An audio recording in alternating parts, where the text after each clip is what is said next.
The Second Skin. An audio story by Mahesh Ravi. The ballroom was a theater of money.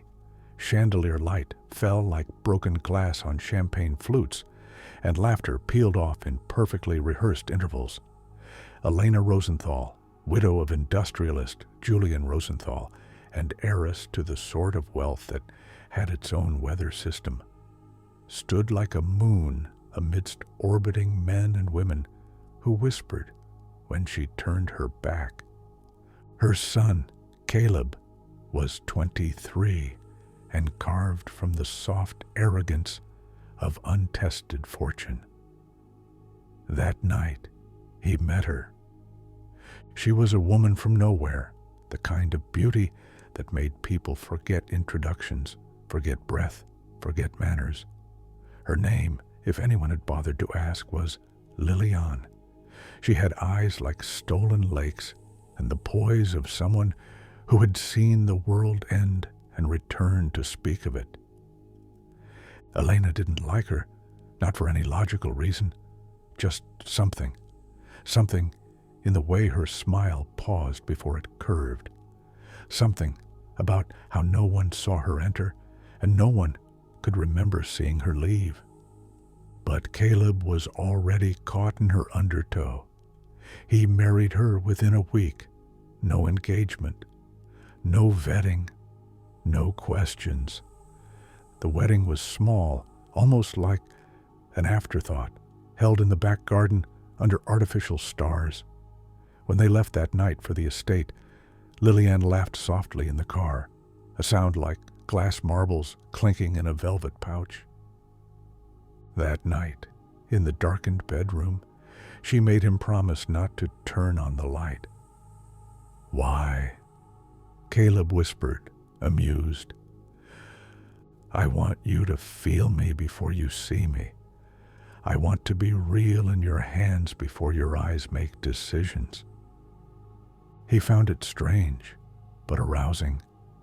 Her body was indeed beautiful, curved like something born of sculpture and silk. Then she removed the mask. He didn't scream at first, not really. The scream stayed in his lungs, frozen by the ice of what he saw. Her face, a melted candle, a chaos of scar tissue and exposed bone. Her eyes, the only recognizably human part. She leaned in. "Doesn't matter," she hissed. "You said yes. You touched what matters." The next morning, he didn't come out of the room. Elena burst in, saw the face, the stench, the blood on the sheets that didn't belong to her son. The security staff dragged Lillian out. She kept grinning, as if she'd just won a game no one else understood. She didn't scream, she didn't cry, and no one saw her again. That afternoon, the family arranged another wedding. Caleb was glassy-eyed but obedient, as though the previous 24 hours had been erased from his memory. The new bride, a sweet thing named Mira, with a permanent, nervous smile. Weeks passed, or maybe days. Time had begun to feel unreliable. The hotel pool was pristine, aquamarine, glittering in the heat. Caleb swam in slow circles. Mira floated nearby, chatting with a couple from Monaco. Elena sat beside the pool in her wide-brimmed sun hat, reading a book she didn't understand. Then something changed. A new woman entered the water, soundlessly. No splash, just entry, like mist becoming rain. She was beautiful, of course she was.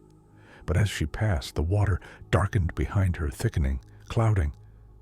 Elena sniffed something chemical. Then she saw it. The surface of the water laced with beige, thick patches of sloughing makeup floating like dead jellyfish. "Caleb," she shouted. He turned. Too late. The woman's face slipped sideways, collapsing into ruin. It was her. Lily Ann. She gripped him under the armpits like a puppet, and with a feral grunt, hoisted him from the water and slammed him against the tiled edge of the pool. Bone cracked like dropped porcelain. She did it again, and again. The water bloomed red. Screams erupted like smoke alarms. People ran. Mira collapsed.